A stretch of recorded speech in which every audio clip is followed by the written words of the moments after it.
¿Qué onda, gente? ¿Cómo están? En el arco anterior vimos la aparición de nuevos miembros de la Orden y como Shin y Heisuke se encuentran con Tenkyu, ex miembro de Slur. Veremos la batalla entre ellos dos, el pasado de Shin con su padre y el nacimiento de la nueva JAA. En este arco llamado Cárcel de la JAA lo vamos a saber y este es el resumen.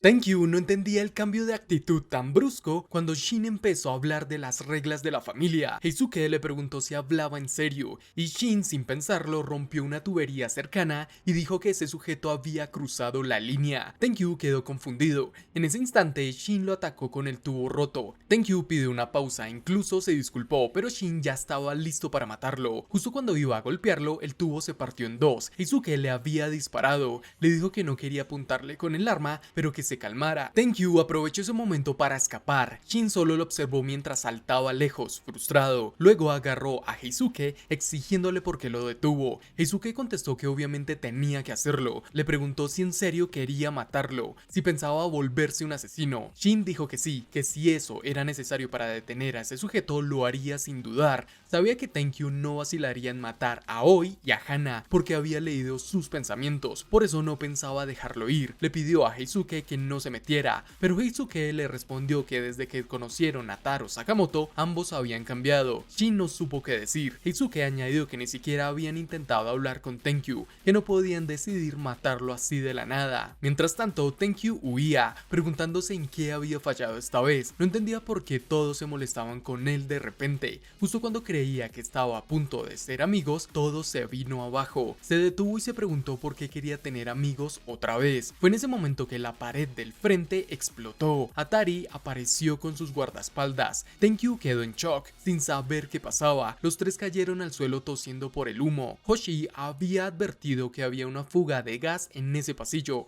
así que Atari no debía fumar, pero ella respondió que solo era mala suerte. Uno de los guardias insistió en que no era cuestión de suerte. En un instante notaron la presencia de Tenkyu. Su expresión confundida llamó la atención de Atari, que dijo que él era a quien se refería. Hoshi preguntó si era su caballero de armadura brillante, pero ella solo encendió otro cigarro y dijo que el tiempo se había acabado. Se disculpó con Hoshi y Daikyo, porque al parecer acababan de encontrarse con la gran desgracia. Tenkyu no tenía idea de a qué se refería. Mientras los guardaespaldas se tensaban, Hoshi se puso nerviosa al caer en cuenta de que ese sujeto era la gran amenaza que Atari había predicho. Daikyo dio un paso al frente y le dijo a Hoshi que se llevara a Atari lo más lejos posible. Ella no podía creer su plan, pero él se lanzó sin dudar contra Tenkyu. Sorprendentemente, este no se defendió. Aún así, Daikyo le metió un golpe brutal que lo arrojó contra una pared de cristal que se hizo trizas. Cuando Tenkyu se levantó no entendía nada. Estaba convencido de que no había hecho nada malo esta vez. Hoshi preguntó qué planeaba Daikyo, que ya tenía lista su garra metálica. Él dijo que si ese era el asesino del que Atari hablaba, no tenía opción, tenía que detenerlo.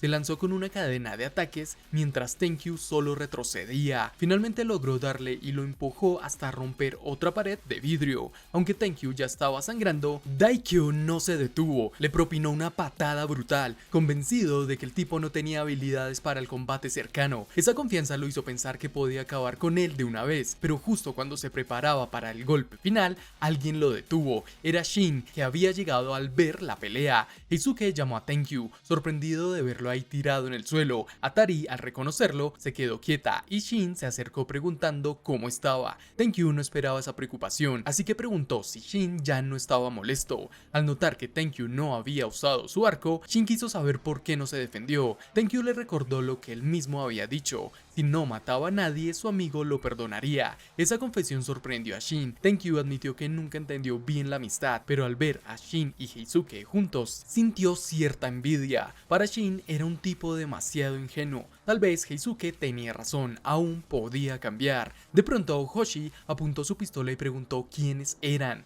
Shin iba a responder, pero Tenkyu se adelantó y lo presentó como el famoso adivino de la JAA. Shin siguió el juego, pero Hoshi los cuestionó. Atari era la verdadera adivina de la organización. Todos se sorprendieron con esa revelación. Al revisar su teléfono, Daikyo los identificó como amigos de Sakamoto, buscados por la JAA. Hoshi, furiosa, exigió saber quiénes se creían servían para suplantar a la divina. En ese instante, el cuerpo de Daikyu se partió en dos, dejando a todos en shock. Tenkyu, ahora serio, dijo que entendía que Shin había mentido, así que podría matarlos a todos fácilmente. Sonriendo, levantó su arco y disparó una flecha directo al rostro de Shin, quien la esquivó por poco. Shin, irritado, intentó golpearlo, pero Tenkyu esquivó con agilidad. Justo cuando estaba por cargar otra flecha, Heisuke lo sujetó por detrás, pidiéndole que hablara antes de pelear, pero Shin lo interrumpió, ordenándole que se apartara. Tenkyu dejó caer la flecha y la atrapó con los pies, apuntando hacia atrás. Soltó el disparo y aunque Heisuke esquivó, Shin corrió preocupado hacia él. Sorprendido, vio como Tenkyu se abalanzaba sobre un random cercano. Usó su arco para colocarle la cabeza y al soltar la cuerda, el cráneo del hombre se partió en dos. La sangre salpicó hasta donde estaba Shin. Tenkyu, aún sonriendo, volvió a apuntar, pero Shin esquivó otra vez. Eso le hizo darse cuenta a Tenkyu que tal vez Shin era un usuario de telequinesis. Heisuke entonces apuntó su pistola a Tenkyu, quien descubrió que se había quedado sin flechas. Heisuke disparó, pero Tenkyu atrapó la bala con la cuerda del arco y la devolvió, hiriendo a Heisuke en el hombro. Shin quedó impactado al ver esa habilidad. Tenkyu podía convertir cualquier objeto en un proyectil mortal. Antes de que Shin pudiera reaccionar, Tenkyu se lanzó y lo golpeó con el arco, arrojándolo a través de una pared. Mientras caía, Shin trató de usar su poder para detenerlo, pero Tenkyu arrancó una tubería y la disparó como flecha. Shin no entendía por qué no podía detenerlo. En ese momento Atari apareció, tocando su cuerpo y diciéndole que ignorara los ataques de Tenkyu, que solo se concentrara en ella. Mientras tanto, Tenkyu arrancaba más barras de metal de una ventana, lanzando una lluvia de proyectiles hacia ellos. Pero para sorpresa de todos, Shin y Atari parecían bailar en el aire, esquivando cada flecha mientras se tomaban las manos. Tenkyu no podía creer que ninguno de sus ataques los tocaran, y Shin estaba igual de sorprendido. Atari tenía su amuleto de la suerte y parecía invencible ese día. Cayendo sobre un montón de basura, Shin le preguntó qué hacía, pero Atari solo recogía materiales dispersos, murmurando sobre las improbabilidades de la vida en la Tierra. Shin no entendía, pero ella explicó que eran extremadamente afortunados. Metió la mano en la bolsa y al sacarla apareció una pistola. Tenkyu quedó atónito al ver un arma surgir de la nada. Shin disparó hacia un costado de Tenkyu y la pared detrás de él explotó, lanzándolo por los aires. Mientras caía, se preguntó si también era cuestión de suerte que hubiera una fuga de gas ahí. Corrió a buscar a Shin y Atari, pero ya se había esfumado. Impresionado, murmuró que la verdadera divina era un peligro y que si lograba capturarla, Heiusuke estaría encantado. Shin, Heisuke y Atari corrían a toda velocidad para alejarse del peligro. Mientras avanzaban, Shin no podía evitar que había subestimado a Tenkyu. Ahora estaba claro, ese tipo no era alguien a quien se pudiera manipular fácilmente. Heisuke captó su atención y usando la telepatía, le habló directamente a su mente. Shin, confundido, preguntó qué pasaba. Heisuke solo comentó que la divina más poderosa del mundo no era para nada como él la había imaginado. Esperaba encontrarse con una anciana distraída y mística, no con Atari. Intrigado, Shin le preguntó a Atari por qué los estaba ayudando. Ella no respondió, pero Hoshi, la guardaespaldas de Atari, aclaró la situación. Shin solo era un amuleto de la suerte de Atari por ese día. Shin se quedó helado ante esa revelación. Atari lo miró y pensó que no se parecía en nada a Gary Oldman, lo cual desconcertó aún más a Shin, que escuchó su pensamiento y se preguntó quién diablos era Gary Oldman para ella. De repente, Atari lo sujetó de la ropa. Cuando Shin le preguntó por qué lo hacía, ella le contestó que era vital mantenerse cerca de su amuleto de la suerte. Él, incómodo, apartó su mano y dijo que no era ningún objeto. Atari empezó a mostrarse nerviosa justo cuando un florero cayó sobre su cabeza. Shin miró sorprendido, sin entender de dónde había venido eso. Heisuke, preocupado, le preguntó a Atari si estaba bien, y Hoshi comentó que esas cosas nunca le pasaban cuando estaba cerca de su amuleto. Atari intentó levantarse, pero estaba pegada al piso por cientos de chicles. Shin la miró desconcertado mientras Hoshi la alzaba, explicando que era solo una pésima coincidencia. Atari, aferrada al brazo de Shin, le rogó que no se alejara. Heisuke no pudo evitar comentar lo mala que era su suerte, y Hoshi agregó que parecía aún más desafortunada cuando no estaba cerca de su amuleto. Atari pensaba que su suerte había caído en picada últimamente, y se preguntaba por qué, pero no hubo tiempo para más reflexiones. Tenkyu apareció frente a ellos, diciendo que al fin había encontrado a la divina. Todos se tensaron al verlo. El primer ataque de Tenkyu fue directo contra Hoshi, una patada tan poderosa que la mandó volando. Heisuke intentó disparar, pero Tenkyu destrozó su arma y lo derribó en segundos. Shin, al ver que era su enemigo, comprendió de inmediato quién era el verdadero objetivo. Tomó a Tari de la mano y comenzó a correr, decidido a sacarla de allí. Sin embargo, Tenkyu les apuntó y afirmó que no escaparían. Shin, con el corazón latiendo mil, soltó a Tari y se colocó frente a ella, dispuesto a recibir cualquier ataque para protegerla. Heisuke y Hoshi observaban angustiados, mientras Tenkyu atrapaba a Tari del cabello, diciendo con satisfacción que ella era la clave para resolver todo. Tari no emitía ni un solo sonido, aunque la desesperación era evidente en su rostro. Hoshi gritó que la soltara, llamándolo rata, pero Tenkyu la ignoró. Con frialdad le preguntó cómo podía arreglar las cosas con su amigo. Tari, en voz baja, respondió que era imposible. Explicó que la otra identidad de su jefe jamás lo aceptaría. Tenkyu apretó más fuerte su agarre, exigiendo una solución. Tari le dijo que en el fondo él ya sabía la respuesta. Molesto, él volvió a jalarla, forzándola a usar su supuesto poder para arreglarlo todo. Pero Tari confesó que no podía, había agotado toda su fortuna. Todos se quedaron en shock con esa confesión. Explicó que cada persona tiene una cantidad limitada de suerte en su vida y que su habilidad solo le permitía usar la suya por adelantado. Ahora, al verla consumido por completo, jamás volvería a ser afortunada. Esa era la condena de quienes sobrevivían en el mundo de los asesinos, dependiendo únicamente de habilidades de adivinación. Shin, con esfuerzo, logró levantar la cabeza mientras escuchaba. Tenkyu, incrédulo, murmuró que no podía creer que todo ese sacrificio fuera por nada. Heisuke tampoco podía aceptarlo. Tenkyu, decepcionado, comentó que había llegado tan lejos solo para descubrir que era inútil. Aún sin soltar a Tari, dijo que si ella seguía viva, tal vez le quedaba una chispa de suerte. Tari, con voz débil, respondió que ya había decidido en qué usar su último resto de fortuna. Sin previo aviso, Tenkyu comenzó a estrangularla, levantándola del suelo. Tari se debatía por respirar mientras Shin, desde el piso, miraba con rabia contenida. En su mente se repetía que había sido un idiota al darle el beneficio de la duda. Ahora lo veía claro. Tenkyu era capaz de matar a Hana o a Aoi sin dudarlo para conseguir sus objetivos. Había personas en el mundo que simplemente no podían seguir con vida. Con determinación, Shin se puso de pie y cargó contra Tenkyu. Lo sorprendió con un ataque usando un objeto afilado recogido del suelo, cortándole la mejilla y forzándolo a soltar a Tari. Shin la atrapó antes de que cayera y reclamó con firmeza que las cosas habían cambiado. Dijo que ahora jugaría en serio. Heisuke notó la mirada diferente en su compañero. Mientras escapaban, Heisuke cargó a Tari, pero Shin no lo siguió. Heisuke, confundido, preguntó qué estaba haciendo. Shin le dijo que se fueran, que él no podía acompañarlos. Heisuke se detuvo en seco, sorprendido cuando Shin se disculpó y anunció que renunciaba a la tienda de Sakamoto. Heisuke preguntó a qué se refería, pero Shin, sin dudarlo, se quitó la placa con su nombre y se la dio a Tari, diciendo que podría servirle como amuleto de la suerte. Confesó que era su posición más valiosa. Heisuke, aún en shock, le preguntó si hablaba en serio. Shin recordó las palabras de Heisuke sobre cómo habían cambiado desde que conocieron a Taro Sakamoto, pero en su corazón Shin sabía que él nunca había cambiado. Siempre fue un asesino y ahora estaba listo para volver a hacerlo con tal de acabar con esa basura de Tenkyu. Heisuke lo sujetó con fuerza y le dijo a Shin que no estaba hablando con claridad. Le preguntó qué quería decir con volver a ser un asesino y qué demonios estaba pasando con él. De repente, Shin notó algo extraño y empujó a Heisuke con fuerza, logrando que esquivara por poco un ataque directo de Tenkyu. Este se sorprendió al ver que Heisuke había logrado evitarlo, pero fue gracias a Shin. Este último, con la mirada fija en su enemigo, le pregunta a Heisuke si creía que Tenkyu merecía morir. Heisuke no pudo darle respuesta. Para Shin, la respuesta era clara. Este tipo debía morir y ese era su verdadero sentimiento. Heisuke no podía creer lo que estaba escuchando. Shin, con la voz llena de dolor,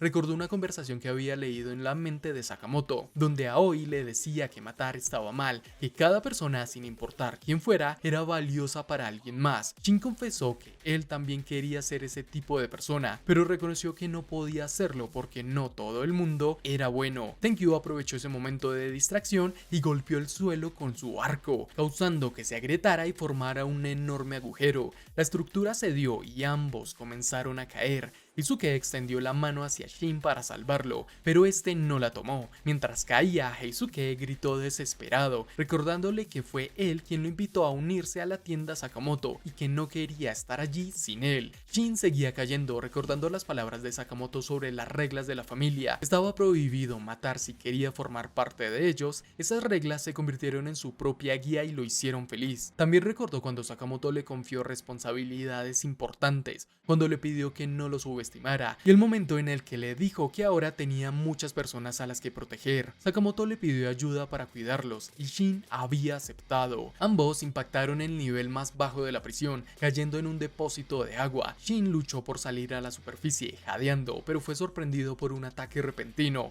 Reaccionó a tiempo, esquivando apenas, y se puso en guardia mientras Tenkyu se acercaba caminando con calma. Con una sonrisa torcida, dijo que le había gustado lo que Shin dijo antes, porque sonaba como la confesión de sus verdaderos sentimientos. Admitió que entendía lo agotador que era intentar ser una buena persona en un mundo como ese. Shin, con el rostro endurecido, aceptó. Dijo que estaba rodeado de personas increíblemente buenas y que era absurdo pensar que podía evitar que alguien las dañara. Si para protegerlas debía matar, entonces lo haría sin dudar. Tenkyu se mostró impresionado, comentó que dicho así, hasta sonaba justificado, pero luego cuestionó si al final del día no eran iguales, simples asesinos. Shin respondió con frialdad que no había ninguna diferencia entre ellos, que ese era precisamente el problema. Lo llamó idiota mientras se preparaba para el siguiente ataque. Tenkyu no perdió tiempo y disparó otra flecha con rapidez, pero Shin logró esquivarla. Sorprendido, Tenkyu notó que Shin tenía reflejos más allá de lo humano, casi como si pudiera ver el futuro. Esto lo puso en alerta, comprendió que si seguía usando su arco de la manera habitual, Shin lo esquivaría una y otra vez. Decidió cambiar de estrategia. Con un salto, Tenkyu golpeó el suelo con tanta fuerza que lo hizo resquebrajarse, obligando a Shin a perder el equilibrio. Este intentó detenerlo usando su habilidad psíquica para reescribir sus pensamientos, pero no surtió efecto. Confundido y frustrado, Shin fue lanzado hacia atrás con un fuerte impacto. Mientras intentaba recomponerse, recordó lo que Nagumo le había dicho una vez,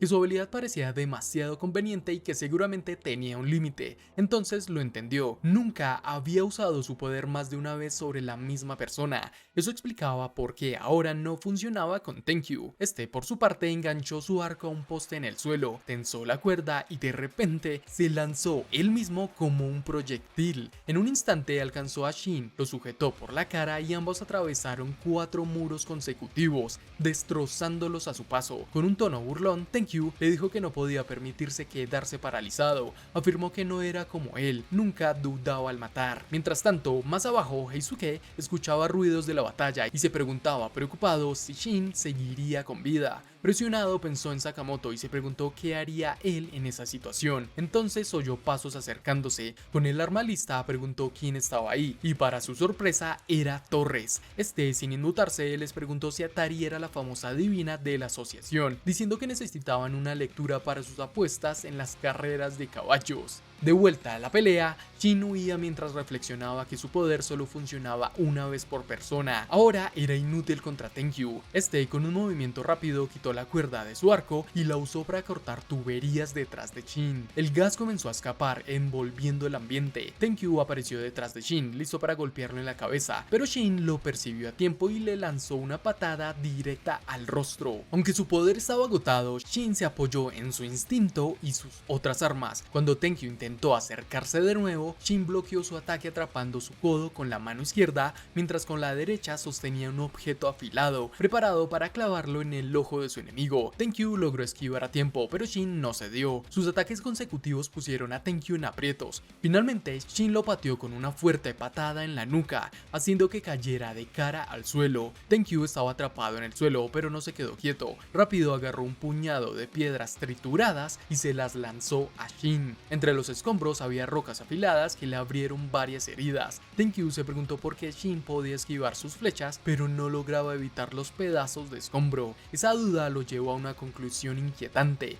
Sin previo aviso, Tenkyu rompió el suelo de nuevo y le lanzó otra lluvia de piedras. Shin apenas pudo cubrirse la cabeza con los brazos, pero no fue suficiente. Varias rocas impactaron con fuerza en su pierna derecha, causándole un dolor agudo. La sangre empezó a brotar, complicándole cada vez más cualquier intento punto de esquivar futuros ataques. Con una voz fría, Tenkyu dijo que ya entendía todo. Afirmó que Shin era vulnerable ante ataques completamente aleatorios. Mientras tanto, Shin estaba preocupado. Ya no podía sobreescribir los pensamientos de Tenkyu y su pierna herida le dificultaba moverse. Aún así, con la respiración entrecortada, se ordenó a sí mismo que se levantara y sorprendentemente logró dar un salto justo cuando Tenkyu disparaba otra flecha. El cazador no podía creerlo. ¿Cómo podía saltar con una pierna destrozada? Según él, era imposible. Fue entonces cuando Shin comprendió algo crucial. Si podía convencerse de que no podía moverse, también podía sobreescribir sus propios pensamientos para hacerlo, aunque sabía que solo podía usar ese poder una vez y ya lo había gastado. Al caer, Shin atacó con toda su fuerza, pero Tenkyu esquivó ágilmente. Su golpe solo impactó el suelo donde segundos antes estaba su rival. Tenkyu retrocedió buscando refugio entre las tuberías en lo alto. Desde allí analizó la situación. Recordó cómo antes Shin había esquivado sus flechas, pero no los escombros. Además, pese a estar herido, había logrado saltar con una potencia absurda.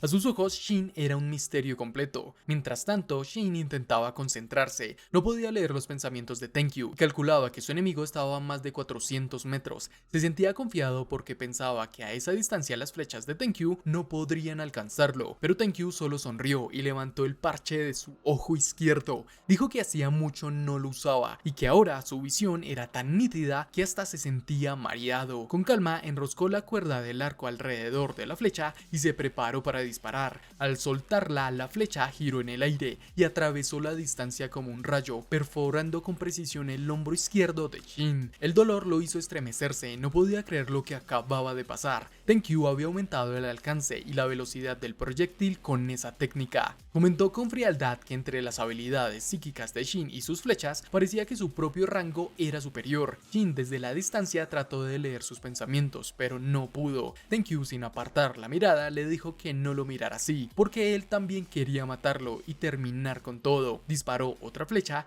que esta vez rozó el hombro derecho de Shin. Sin embargo, el uso de su ojo izquierdo estaba pasándole factura a Tenkyu. Empezó a sentir náuseas. Mientras tanto, Shin apenas podía mover su cuerpo, buscando desesperadamente una ventaja. De repente, Tenkyu se lanzó y avanzó con velocidad, atacando con su arco directamente a Shin. Este retrocedió, pero estaba tan cerca y casi sin fuerzas que quedó a merced de su rival. Tenkyu tensó el arco, apuntando a quemarropa. Shin, sintiendo el peligro, se ordenó a sí mismo que se moviera y lo logró de nuevo. Esquivó la flecha en el último segundo, algo que dejó a Tenkyu boquiabierto. No entendía cómo podía correr en ese estado. Según él, era imposible, pero Shin descubrió algo más: podía sobreescribir sus propios pensamientos múltiples veces. Su habilidad enviaba señales eléctricas a los ganglios basales de su cerebro, tomando control de la mente y cuerpo por un instante. Con otros, el cuerpo reaccionaba y bloqueaba el efecto tras un solo uso, pero al aplicarlo en sí mismo no había resistencia. Eso significaba que podía usarlo de forma ilimitada sobre su propio cuerpo. Sin tiempo para asimilarlo del todo, Shin decidió probar otra vez. Cuando Tenkyu saltó para atacarlo, Shin recuperó el control de su cuerpo y le propinó un derechazo directo al rostro. El golpe fue tan potente que lanzó a Tenkyu varios metros atrás y le arrancó un diente, pero Tenkyu, con un gesto perturbador, atrapó su propio diente en el aire y lo usó como proyectil, cargándolo en su arco. Un regalo, le dijo, antes de dispararlo con una fuerza brutal hacia la cabeza de Shin. El impacto fue tremendo. Tenkyu comentó que ese diente era tan resistente como su propio cuerpo. Shin, jadeando, comprendió que simplemente seguirle el ritmo no era suficiente.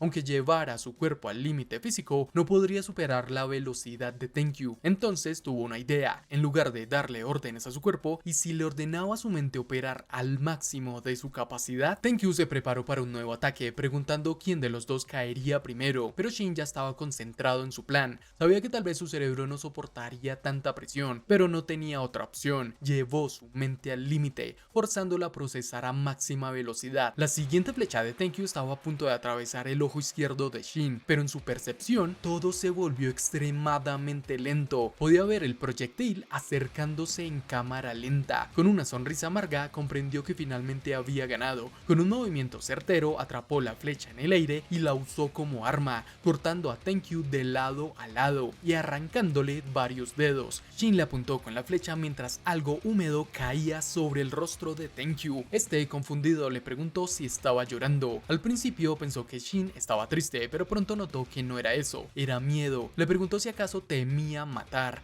Shin, con voz firme, respondió que no. Admitió que en el fondo siempre creyó que podría titubear llegado el momento, pero no fue así. Ahora no sentía nada que lo detuviera. Para él mismo, era una persona que no debería seguir existiendo, y por eso lo dijo sin titubear: muere. Tenkyu solo alcanzó a responder: no, gracias. Con un último esfuerzo intentó dar una patada. Shin bloqueó la patada de Tenkyu y esta vez no dudó en ir directo al cuello con la flecha, pero una mano firme detuvo su golpe en seco. Era Sakamoto. La sorpresa en el rostro de Shin lo decía todo, jamás pensó verlo ahí. 30 minutos antes, Torres estaba frente a Tari, diciendo que necesitaba una lectura para su apuesta en las carreras de caballos. Esuke lo miraba confundido y le preguntó quién era. Torres había sido enviado al lugar por orden de Oki, aunque en un principio se había negado. Según él, mantener a una adivinadora en peligro dentro de una prisión era lo más seguro. Aseguró también que ahí no le pasaría nada. Oki le explicó a Torres que el presidente de la JAA temía que alguien se apropiara de los poderes de Atari, por eso la mantenían aislada en la prisión. Sin embargo, parecía que alguien estaba intentando secuestrarla. Torres se rascó la cabeza. Para él solo era una adivinadora, no entendía el drama. Dijo que ni siquiera cuando sacaba la mejor fortuna en los templos le iba bien en las apuestas. Oki le contestó con seriedad que esto estaba fuera del entendimiento humano.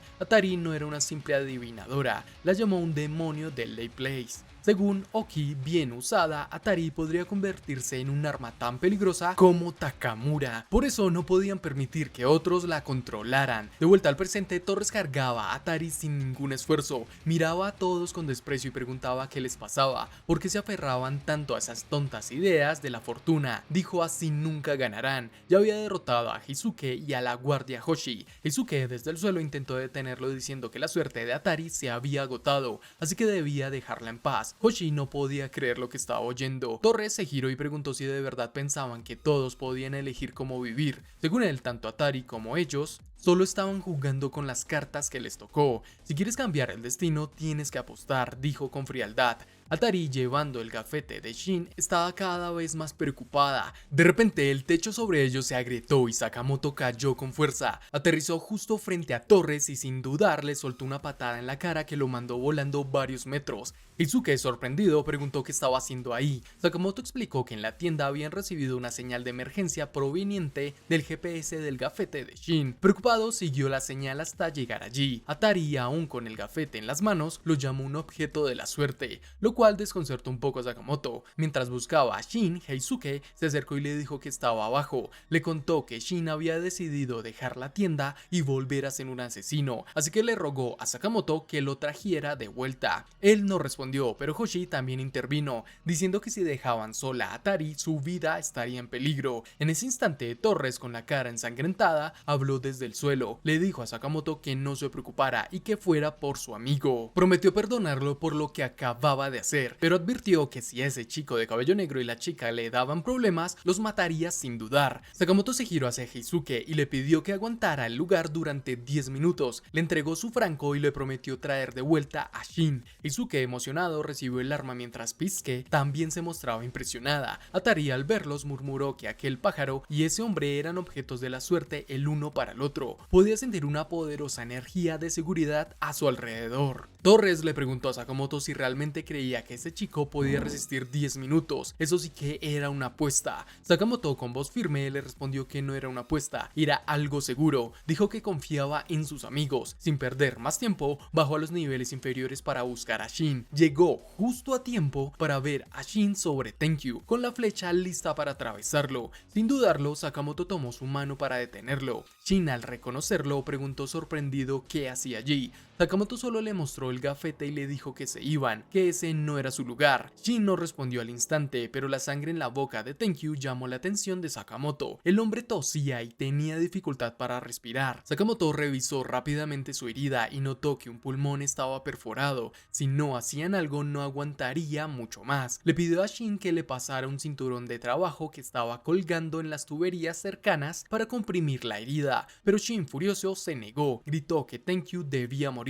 Explicó que había planeado matar a Oi y a Hana. ¿Por qué salvar a alguien así? Sakamoto, sin inmutarse, le dijo que era por su bien. no permitiría que Shin se convirtiera en un asesino. Shin cayó de rodillas y murmuró que no servía de nada. Admitió que no era la persona que todos pensaban, que no era un buen tipo. Sakamoto se acercó y le dio unas palmadas en la espalda. Le dijo que ya lo sabía. Las lágrimas comenzaron a brotar de los ojos de Shin cuando Sakamoto le pidió que no se preocupara. Aseguró que conocía bien la clase de persona que era. La escena cambió a un recuerdo de años atrás. En una reunión de asesinos, Sakamoto, con solo 19 años, fue presentado al grupo como un ex miembro de las fuerzas especiales de la JAA. Si te está gustando el resumen, no olvides dejar tu like y suscribirte. Muchas gracias por el apoyo. Aunque era nuevo, alguien de peso había avalado sus habilidades. En medio de la reunión, alguien comentó que habían capturado a un intruso husmeando por la zona. El chico no quiso decir para quién trabajaba, así que planeaban matarlo. Sakamoto, curioso, se acercó y vio al prisionero. Era Shin, un adolescente de apenas 13 años que lo miraba súplicamente mientras lo llamaba idiota.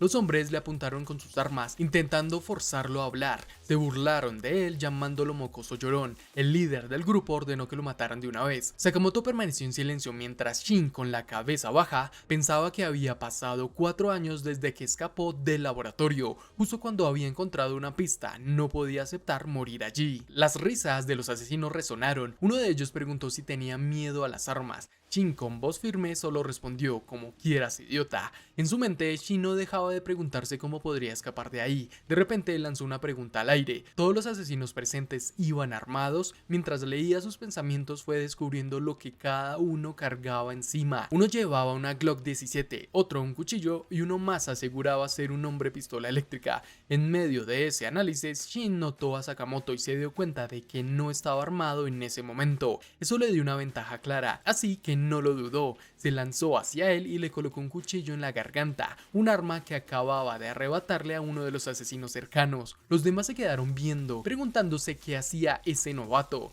Shin sonreía con satisfacción, creyendo que Sakamoto era un completo inútil sin un arma. Le advirtió que no intentara resistirse, ya que podía leer sus pensamientos con facilidad, pero antes de que pudiera reaccionar, Sakamoto lo agarró del cabello con una fuerza brutal, haciendo que la hoja quedara clavada al cuello de Shin. Este último pensó que había llegado a su fin, pero se dio cuenta de que lo que había sentido era solo los pensamientos de Sakamoto. No entendía por qué de repente sus piernas flaquearon y cayó al suelo, a pesar de que Sakamoto ni siquiera lo había tocado. Los otros asesinos estaban igual de confundidos, no comprendían qué acababa de pasar. Sakamoto, sin perder la calma, levantó al joven Shin del suelo y anunció que se encargaría de deshacerse de él. Solo pidió que le prestaran una bolsa para cuerpos. Cuando salió del cuarto y la puerta se cerró detrás de él, los asesinos restantes comentaron entre sí que había algo sospechoso en el nuevo, pero uno de ellos dijo que si un hombre era tan rudo como Sakamoto, era mejor no hacer tantas preguntas. En otro lugar, Nagumo hablaba con Sakamoto por teléfono y le preguntaba cómo iba todo. Sakamoto respondió que ya se había infiltrado en el grupo. Nagumo quiso saber si había tenido algún enfrentamiento, a lo que él dijo que no. De la nada, Nagumo cambió de tema y comentó que Shishiba odiaba las cebollas. Contó que una vez le puso salsa chaliapin a su comida y la escupió. Shishiba amenazó con matarlo si lo hacía de nuevo. Sakamoto, fastidiado, le dijo que si eso era todo, iba a colgar. Antes de que lo hiciera, Nagumo le recordó que el señor Yotsumura estaba confirmando su misión. Sakamoto mencionó que el objetivo era un ex miembro de la JAA, acusado de filtrar información clasificada y escondido en esa ciudad. Su misión era localizarlo y eliminarlo. Añadió que comenzaría a frecuentar grupos del bajo mundo para sacar información. Nagumo solo respondió suena bien, pero le advirtió que no llamara demasiado la atención. Mientras tanto, Shin emergía de la bolsa para cadáveres, sorprendido de seguir con vida. Se estiró, bostezó y al reconocer a Sakamoto le preguntó por qué lo había elegido como blanco. Este tranquilo respondió que porque no tenía un arma. Cuando Sakamoto quiso saber cómo lo supo, Shin confesó que podía leer mentes, incluso la suya en ese momento. Shin observó la reacción de Sakamoto, esperaba que se horrorizara como todos los demás al enterarse de su habilidad. Normalmente la gente lo encontraba raro o espeluznante, pero Sakamoto simplemente se mantuvo con una expresión neutral y soltó un "oh". Eso confundió a Shin. No podía entender cómo alguien podía reaccionar con tanta calma ante algo así. Sakamoto solo comentó que había tomado una buena decisión y le pidió que se largara, pero Shin, desafiante, lo llamó asesino asqueroso y le gritó que no le diera órdenes. Sakamoto le aconsejó que fuera a la policía. Alguien de su edad no sobreviviría mucho en el mundo de los asesinos. Shin volvió a mandarlo a callar y le dijo que llevaba años buscando a alguien. Sakamoto, sin mostrar interés, respondió: ¿ah, sí? Ojalá lo encuentres. Shin continuó explicando que desde los 6 años había estado al borde de la muerte muchas veces, pero nada de lo que decía parecía captar la atención de Sakamoto, lo cual empezaba a frustrarlo. De pronto, Sakamoto se percató de un grupo de hombres alrededor de un auto estacionado. Shin, curioso, preguntó si eran su objetivo. Sakamoto se sorprendió de que el chico aún estuviera allí y le ordenó que se fuera, pero Shin sonrió con picardía y gritó para llamar la atención de los hombres abajo. Los tipos, alertados, se preguntaron si era un enemigo y concluyeron que debían matarlo, fuera del grupo que fuera. Sakamoto se tensó mientras Shin escapaba riéndose y deseándole buena suerte. Sin embargo, la sonrisa de Shin se desvaneció cuando recordó los archivos que había encontrado en el laboratorio 13 años atrás. Ahí había descubierto que un hombre llamado Tatsuku Ando lo dejó en el laboratorio cuando era un bebé y luego desapareció. Shin se preguntaba si ese hombre era su padre. Al pasar junto a un padre y su hijo, pensó que quizá la razón por la que nadie lo aceptaba era porque no compartían lazos de sangre. Si al menos pudiera encontrar a su verdadero padre, pensó. De repente, alguien se le acercó por detrás y le apuntó con un arma. Reconocieron a Shin como un asociado del hombre de las gafas y lo invitaron a acompañarlos a su oficina. Shin empezó a sudar frío, pero antes de que pudiera reaccionar, Sakamoto cayó del cielo sobre el auto de los hombres, destruyéndolo. Usando sus pensamientos, Sakamoto le ordenó a Shin que se agachara. Este, sorprendido, obedeció justo a tiempo para evitar ser alcanzado por las piezas del auto que Sakamoto lanzó con precisión hacia los hombres. Para Shin, eso confirmaba que Sakamoto era increíblemente fuerte, pero también se dio cuenta de que si hubiera mentido sobre su habilidad, probablemente ya estaría muerto. Sakamoto se quitó el abrigo y lo envolvió alrededor de su mano que sostenía un arma. Se identificó como miembro de la JAA y explicó que su misión era eliminar a alguien. Apuntó al hombre en el suelo y le advirtió que si intentaba cubrirlo, lo mataría sin dudar. El tipo, confundido, preguntó quién era su objetivo. Sakamoto le respondió con una pregunta: si conocía a Tatsuku Ando, un ex investigador de la JAA. Shin quedó de lado al escuchar el nombre de su padre. Sin embargo, el hombre aseguró no saber nada. Sakamoto insinuó que podía refrescarle la memoria, pero Shin lo detuvo. Sabía que este tipo realmente no tenía información. Sakamoto lo miró en silencio mientras Shin pensaba que si lo acompañaba en su misión, podría acercarse a su padre. Entonces se ofreció a ayudar a Sakamoto a encontrar a su objetivo. Ambos entendieron que podían aprovecharse mutuamente. Shin no dejaba de insistirle a Sakamoto para que lo dejara acompañarlo en su misión, pero él se mantenía firme, diciendo que solo sería un estorbo si lo llevaba. Shin, frustrado, le respondió que gracias a su percepción extrasensorial podía encontrar a Ando mucho más rápido. Sakamoto, sin inmutarse, le recordó que Ando era su objetivo y le lanzó una pregunta directa: ¿también lo estaba buscando? Eso hizo que Shin se quedara en silencio. Pensó que quizás era mejor sincerarse de una vez, ya que tarde o temprano Sakamoto se enteraría. Después de meditar un poco, Shin soltó la verdad. Ando era su padre y llevaba años buscándolo. Sakamoto no mostró ni la más mínima reacción, solo dijo un seco "oh" mientras encendía un cigarrillo. Esa indiferencia dejó a Shin completamente sin palabras. Desesperado, le gritó a Sakamoto que lo llevara con él, asegurando que podría serle útil, y además le rogó que no matara a su padre. Sakamoto entonces le preguntó cuántos años tenía. Shin respondió que 13. Al escuchar eso, Sakamoto comentó que ya era lo suficientemente grande como para valerse por sí mismo, lo que volvió a dejar a Shin en silencio. Molesto, le preguntó si no tenía ni un poco de lástima por él, considerando que su padre lo había abandonado de niño y que había pasado casi toda su vida solo. Sakamoto, con la misma calma de siempre, respondió con un frío "supongo que sí". Shin, intentando buscar algo de empatía, replicó con un "verdad" lleno de esperanza, pero Sakamoto lo remató diciendo que en su lugar jamás buscaría a un padre que lo había dejado atrás. Preguntó quién querría algo así. Esas palabras hicieron que Shin reflexionara. En su mente pensó que era fácil para alguien tan fuerte como Sakamoto decir eso. Para él, quizás la única persona en el mundo que podría entenderlo era su padre. De repente captó un pensamiento cercano. Alguien maldecía a un tal Ando, llamándolo un explotador, porque de la nada había exigido un boleto para un crucero. El hombre en traje estaba claramente molesto y decía que no podía creer que Ando se estuviera volviendo paranoico solo porque un asesino de la JAA lo estaba persiguiendo. Shin procesó rápidamente la información y concluyó que hablaban de su padre. Sakamoto notó la intensidad con la que Shin miraba al sujeto y le preguntó si estaba relacionado con Ando. Shin, nervioso, negó saberlo mientras pensaba cómo Sakamoto había deducido tanto solo con verlo. Sakamoto le explicó que su expresión, el sudor en su frente, su respiración agitada y la tensión en su cuerpo lo delataban por completo. Esa capacidad de observación dejó a Shin helado, sintiendo que había quedado al descubierto, decidió huir. Mientras corría, le gritó a Sakamoto que debería haber aceptado trabajar en equipo cuando tuvo la oportunidad porque ahora no le diría nada. Lo llamó cara de idiota para rematar.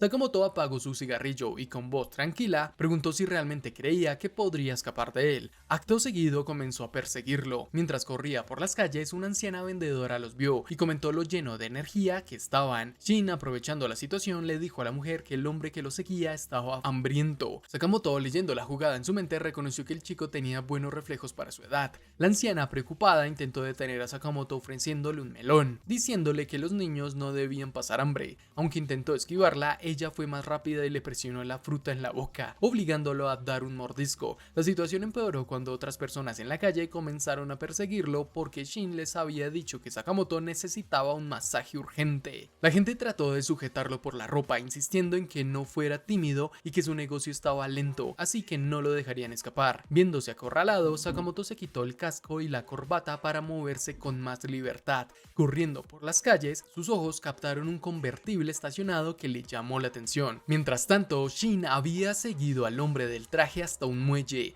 Al llegar, se quedó impactado por el tamaño del barco al que se estaba subiendo. ¿A dónde demonios me está llevando este tipo?, pensó. Para poder entrar, le robó el boleto a un hombre, quien entró en pánico al darse cuenta. El personal del barco anunció que zarparían en breve. Una vez a bordo, Shin estaba convencido de que su padre debía estar allí. El lujo del lugar lo hizo dudar si era apropiado estar vestido como estaba. Mientras avanzaba, vio a un grupo de hombres reprendiendo a un empleado. Uno de ellos llamó a otro por su apellido, Ando. Shin abrió los ojos con asombro. Por fin lo había encontrado. Observó al hombre detenidamente, debatiéndose sobre qué decirle. ¿Cuánto tiempo sin verte? ¿Me recuerdas? ¿Por qué me abandonaste? Sin previo aviso, Ando sacó una pistola y le disparó en la cabeza al hombre arrodillado frente a él. Shin quedó paralizado al presenciar la escena. Ando ordenó a sus compañeros que dejaran el país cuanto antes porque un agente ya los había localizado. Shin temblaba. No podía entender por qué su padre había matado a alguien a sangre fría. En medio de su conmoción, sus miradas se cruzaron. En ese instante, el hombre al que Shin le había robado el boleto llegó furioso. Lo tomó por el cuello y le apuntó con un arma, gritándole por qué lo había hecho. Shin, al borde del pánico, estaba a punto de llamar a Ando papá, pero él, sin mirarlo, se dio la vuelta. Uno de los hombres le preguntó si ese chico era su hijo. Ando, sin dudar, respondió que no tenía hijos y ordenó que lo arrojaran al mar. La negación lo atravesó como una bala. Shin no podía creer lo que estaba escuchando. Su sorpresa se transformó en ira pura. Mientras tanto, Sakamoto, al volante del convertible, aún era perseguido por la vendedora y los otros. Al llegar a un puente, vio el barco pasando por debajo. Entre la multitud distinguió a Shin cayendo desde la cubierta.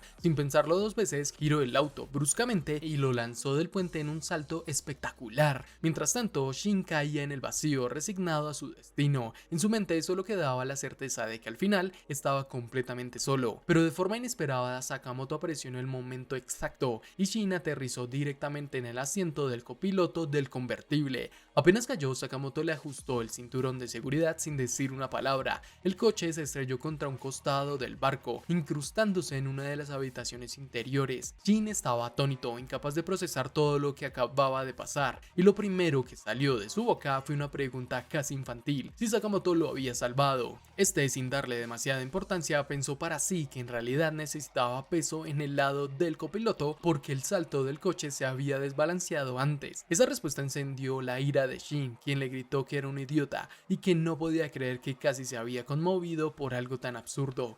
Sakamoto, con una expresión seria, preparó su pistola y soltó con voz firme: "Vamos a matar a tu papá". Shin, confundido y alterado, solo pudo responder que no tenía que decir eso en voz alta. Sakamoto asintió ante el comentario de Shin, admitiendo con calma que regresaría para eliminar a Ando. Shin volvió a estallar, gritando que no era necesario repetirlo, mientras Sakamoto remataba fríamente: "El trabajo es el trabajo". Shin, frustrado, le preguntó qué había hecho su padre para tener a un asesino detrás. Sakamoto respondió con indiferencia que no lo sabía, que prefería no enterarse demasiado de los objetivos que le asignaban. Esa respuesta irritó aún más a Shin, quien murmuró que si él no servía de ayuda, entonces hablaría directamente con su padre. Juró que lo encontraría antes de que Sakamoto lo hiciera, para decirle todo lo que tenía guardado. Sakamoto solo le advirtió que no fuera a terminar lanzado por la borda otra vez. En el lado enemigo, un hombre con gafas oscuras no podía creer que el niño al que habían arrojado al mar seguía vivo. Otro confirmó que había recibido noticias de que el chico había sido visto de nuevo a bordo. Un tercero añadió que había un tipo más sospechoso, un hombre de cabello plateado y gafas, probablemente un sicario de la JAA. Comentaron que debían confiar demasiado en sus habilidades para atreverse a infiltrarse solo. Mientras tanto, Shin llegó al área donde los enemigos se reunían y escuchó al hombre de las gafas decir que los encontrarían y los matarían sin demora. Eso lo puso tan nervioso que decidió regresar con Sakamoto. Inventó una excusa diciendo que Sakamoto parecía fuera de lugar y que mejor él lo guiaría. Sakamoto simplemente aceptó. Caminando por el lugar, Shin comentó lo increíble que era el barco y se preguntó si realmente seguían en el mar. Había más de 10 restaurantes, piscinas, gimnasios, bares, un teatro y hasta un casino. Era como una ciudad flotante. Sakamoto señaló que rastrear a Ando en ese lugar sería un verdadero dolor de cabeza.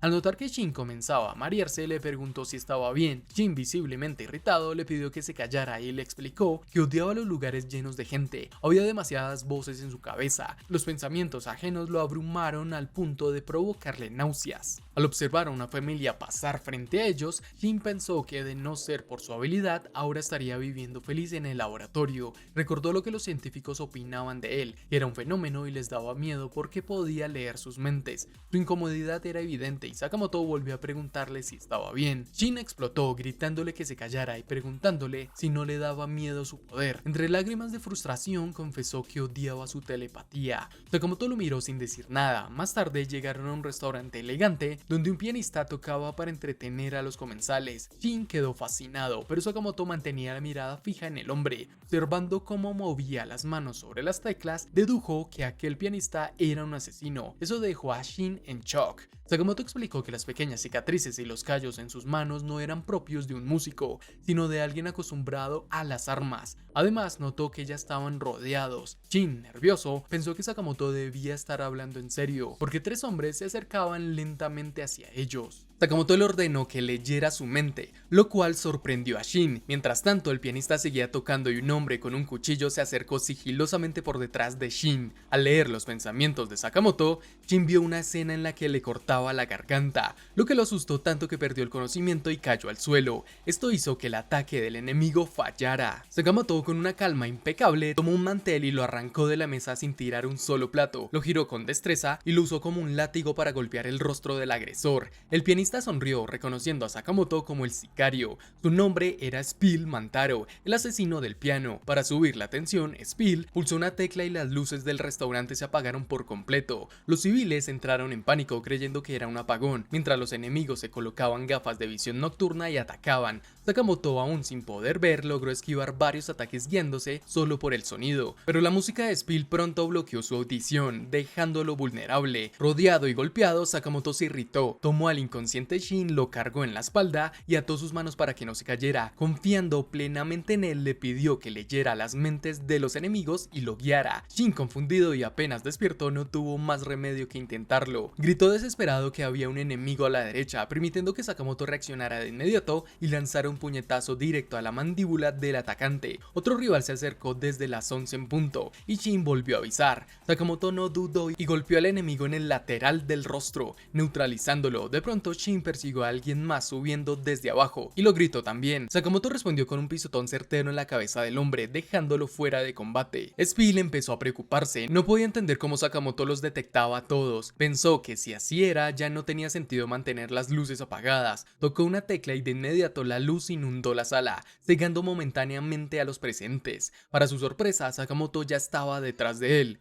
Sin darle tiempo a reaccionar, le soltó un derechazo brutal que lo estampó contra el piano. Como remate, Sakamoto cerró la tapa del piano sobre el cuerpo de Spill, destrozándolo física y emocionalmente. Shin, sin perder tiempo, se unió a Sakamoto y juntos presionaron frenéticamente las teclas del piano, haciendo que los martillos golpearan el cuerpo de Spill repetidamente. Entre ambos lo bautizaron como su ataque rápido a 4 manos. Cuando terminaron, los comensales que observaban la escena comenzaron a aplaudir emocionados. Comentaban que aunque no era nada musical, había sido impresionante y el dúo le resultaba fascinante. Sakamoto miró a Shin y dijo que al final sí era útil. Shin se enfadó por el tono condescendiente y le llamó idiota arrogante. arrogante. Mientras todo eso pasaba, Ando observaba la escena a la distancia, apoyado en una de las columnas. Después de la pelea, Shin y Sakamoto bromeaban sobre ser unos genios del piano mientras miraban alrededor. Fue entonces cuando notaron a Ando acercándose lentamente. Shin, sin poder contenerse, lo llamó papá, mientras Sakamoto identificaba a su objetivo en silencio. Ando pronunció el nombre de Shin, preguntándole qué quería de él. Shin se sorprendió de que supiera su nombre. Estaba a punto de confirmar que era su padre cuando Ando lo interrumpió diciendo que parecía odiarlo, pero que el sentimiento era mutuo. Le echó en cara que por su culpa la JAA lo estaba cazando, que había perdido todo y que ahora Shin era la desgracia de su existencia. El dolor en los ojos de Shin era evidente, aunque trató de mantener la compostura. Sakamoto notó cuando Shin gritó cuestionando si Ando hablaba en serio o si solo estaba intentando manipularlo. Ando, confundido, solo escuchaba mientras Shin lo acusaba de querer escapar otra vez. En un movimiento inesperado, Ando sacó un detonador y presionó un botón. Al instante, una explosión estremeció el costado izquierdo del barco, alarmando a todos los pasajeros. Ando miró directamente a Sakamoto, llamándolo sicario de la JAA, y le advirtió que había plantado otra bomba en el barco, 10 veces más potente que la anterior. Si él moría, el explosivo se activaría, matando a casi 7.000 personas. También le recordó que según el artículo 23 del reglamento de la JAA, estaba prohibido dañar civiles, por lo que no podía matarlo. Shin se sintió abrumado al escuchar sobre la bomba. Sakamoto, en cambio, lo miró con desprecio y lo llamó basura por usar a inocentes como escudos humanos. Ando se burló preguntando si un asesino profesional pensaba darle lecciones de moral. Entre carcajadas, se negó a revelar la ubicación de la bomba, llamándolo despectivamente idiota. Shin no podía creer la tensión entre los dos y la expresión de Sakamoto mostraba que cada palabra de Ando lo enfurecía aún más. Este último agregó que en 30 minutos el barco llegaría a aguas internacionales, fuera de la jurisdicción de la JAA,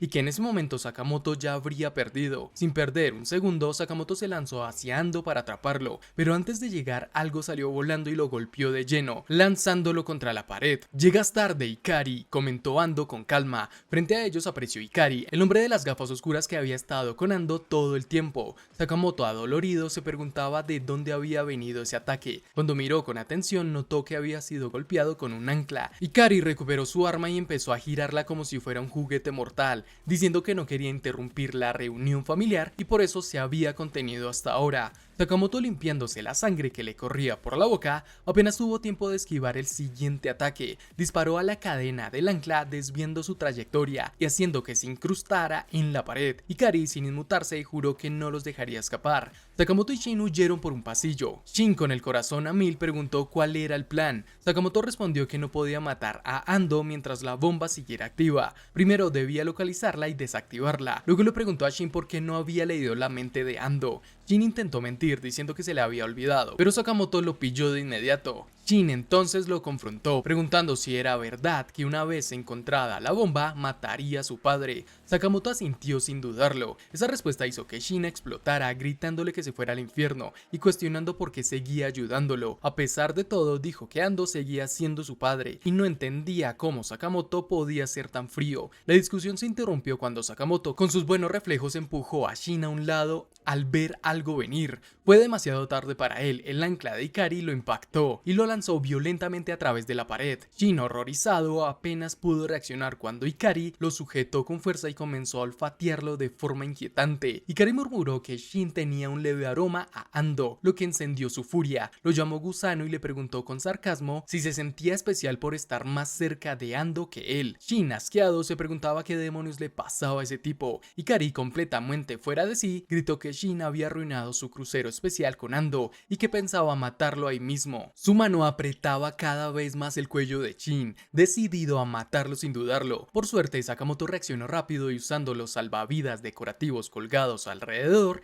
encajó uno sobre la cabeza de Ikari. Con un hábil tirón logró arrastrarlo hasta la zona de la piscina. Ikari cayó pesadamente al agua, mientras Shin apenas podía recuperar el aliento. En ese momento escuchó a Sakamoto ordenarle que corriera. Mientras se acercaba a la piscina, Sakamoto se disculpó disculpó con él, admitió que no tenía padres así que no podía comprender cómo se sentía, le prometió mantener al enemigo ocupado mientras él se dirigía a un bote salvavidas y escapaba, pero Ikari no estaba acabado. Cuando su cuerpo emergió del agua comentó con una sonrisa torcida que Sakamoto no era un cualquiera, quiso saber de dónde había salido un tipo así. Sakamoto con la mirada fría respondió sin rodeos, era un miembro de la Orden. En ese instante la escena cambió. Cuando Ikari escuchó que Sakamoto era de la Orden, se tensó. Recordaba cómo los veteranos siempre advertían que si desafiabas a la JAA, debías temer a la Orden. No esperaba toparse con uno tan joven. Ikari, sin perder tiempo, lanzó un nuevo ataque con su ancla. Sakamoto esquivó con agilidad mientras se acercaba a él. Saltó para evitar la cadena, pero Ikari tiró de ella, haciéndola envolver en el cuerpo de Sakamoto. Lo arrastró hasta el agua donde la cadena quedó anclada a la escalera del fondo de la piscina. Sakamoto intentó cortar las cadenas, pero enseguida notó que estaban hechas de una alineación especial, casi imposible de romper. Ikari se lanzó hacia él convencido de que lo tenía atrapado y comenzó a soltarle una ráfaga de golpes bajo el agua. Explicó que un humano promedio podría aguantar la respiración solo un minuto y se burló, diciendo que vería si Sakamoto moría primero ahogado o por sus puñetazos. Mientras tanto, Shin iba trazando. Lo llamó papá, pero Ando respondió con irritación, preguntando qué quería ahora. Shin le soltó de golpe si era cierto que había una bomba C4 en la sala de motores. Eso hizo que Ando se detuviera, sorprendido. Recordó lo que había dicho antes y se preguntó si realmente lo había revelado. Antes de que pudiera preguntar cómo lo sabía, Shin le advirtió que si decía dónde estaba la bomba, el asesino podría desactivarla y dejarlo sin protección. Ando esbozó una sonrisa fría y lo llamó mocoso, preguntándole si de verdad pensaba que podía amenazarlo. Shin, con una seriedad inesperada, le ordenó que se callara. Dijo que en sus manos estaba la vida de él, que él decidiría si merecía vivir o no. Ando frunció el ceño al oír eso. Cuando Shin le preguntó por qué lo había abandonado, Ando guardó silencio un momento antes de responder. Le dijo que no lo había abandonado, lo había dejado escapar. Lo llamó idiota por no entenderlo. Shin quedó en shock, incapaz de procesar sus palabras. Ando explicó que en aquel entonces dirigía el orfanato de la JAA. No tenía tiempo para criar a su propio hijo, así que lo había dejado allí. Shin, confundido, le preguntó a qué se refería con el orfanato de la JAA. Ando respondió que en realidad era solo una fachada. El lugar era brutal, diseñado para entrenar asesinos desde niños. El objetivo era crear sicarios de élite, aunque el proceso estaba lleno de cadáveres. Le dijo a Shin que debía estar agradecido. Si se hubiera quedado ahí, estaría muerto. Shin pensó que no entendía del todo, pero algo estaba claro. Su padre no lo había abandonado, sino que lo había salvado. Con lágrimas contenidas, le preguntó feliz si eso significaba que en realidad lo quería. Ando lo miró con frialdad y dijo que no podía asegurarlo, mientras sacaba una pistola y le apuntaba.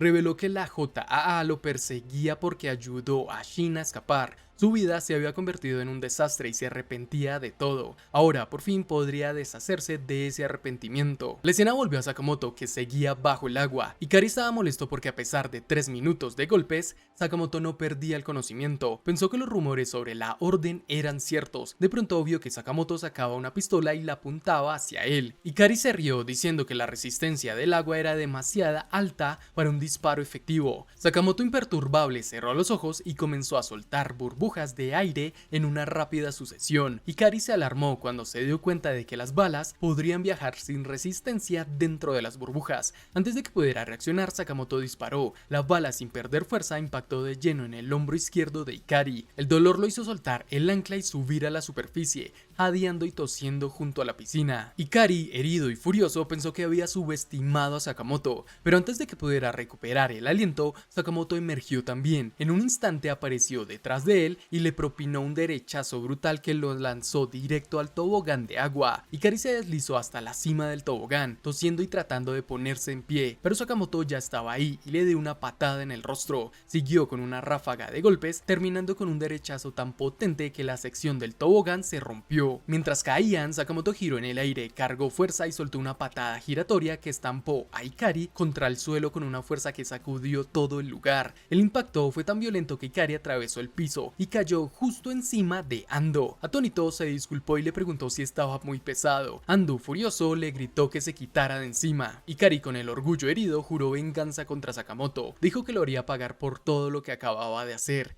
Shin empezó a temblar, una risa nerviosa escapó de sus labios mientras giraba lentamente. Entre lágrimas preguntó qué demonios le había pasado. La voz calmada de Sakamoto irrumpió en el caos. Dijo que no le había pasado nada, solo se había dado un baño. Tras la brutal caída que lo lanzó junto a Ando, Ikari se puso de pie furioso. Con la voz cargada de rabia gritó que Sakamoto había tenido el descaro de humillarlo delante de su jefe. Sakamoto, sin mostrar emoción, respondió que le parecía un tipo bastante espeluznante. Shin frunció el ceño al recordar las palabras de Ando mientras le apuntaba con un arma. Decía que al fin podría borrar sus remordimientos. Sin pensarlo demasiado, Shin tomó la pistola de Ando y la levantó, apuntándole directo. La tensión se podía sentir en el aire. Todos quedaron sorprendidos. Ikari, irritado, le gritó a Sakamoto que controlara al chico. Sakamoto, con tono serio, trató de calmarlo. Le recordó que si mataba a Ando en ese momento, la bomba en el barco explotaría.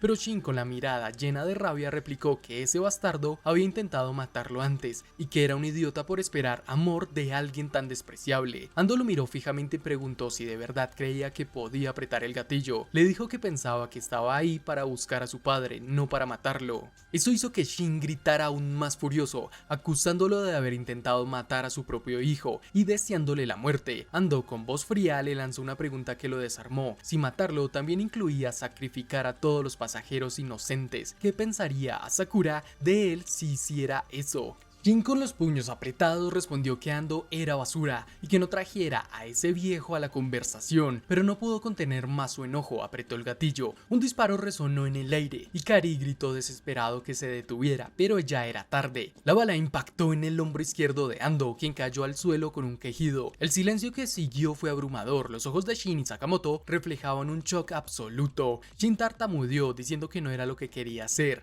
solo quería que su padre se disculpara. Ikari, en cambio, rompió a llorar con desesperación. Entre lágrimas, cargado de ira, corrió hacia Shin, jurando que lo mataría por lo que acababa de hacer. Pero antes de que pudiera alcanzarlo, Sakamoto lo observó. Ando, herido y respirando con dificultad, pensaba que después de tantos años de preparar su escape de la JAA, ese mocoso que había salvado 13 años atrás había regresado como un asesino y lo había arruinado todo. Por un instante se odió a sí mismo por no haber dejado morir a Shin en aquel entonces. Sin embargo, esas ideas se contradijeron cuando instintivamente se lanzó para proteger a Shin del ataque con el ancla de Ikari, recibiendo el golpe él mismo. Shin abrió los ojos con asombro. Ni siquiera Ando entendía por qué había hecho eso. Ikari también quedó paralizado, incapaz de comprenderlo. Antes de que pudiera procesarlo, Sakamoto aprovechó la oportunidad para arremeter contra Ikari, inmovilizándolo en el suelo con un brutal golpe. Shin se acercó a su padre confuso y preguntó por qué lo había salvado. Ando, con una sonrisa débil, respondió: quién sabe, quizás estoy mal de la cabeza.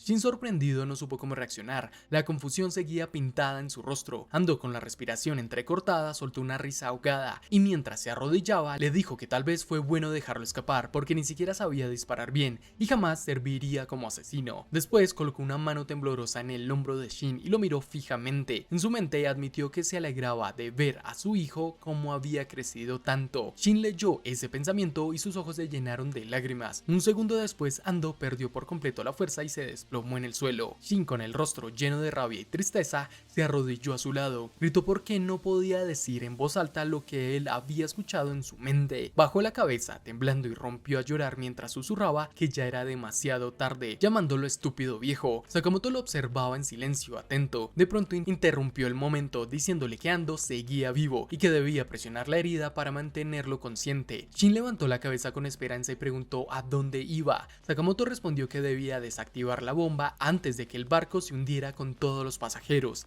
Shin le contó que la bomba estaba en la sala de motores, pero cuando dijo que lo acompañaría, Sakamoto lo rechazó de inmediato. Le dijo que se quedara porque ese sería su último momento con su padre. Las palabras lo dejaron sin habla. Mientras Sakamoto se alejaba, Shin pensaba que su plan era una locura, considerando el tamaño enorme de la sala de motores. De repente sintió una mano débil agarrando su ropa. Era Ando, que le susurró que le diría exactamente dónde estaba la bomba. Le pidió que acompañara a Sakamoto, prometiéndole aguantar hasta que regresara.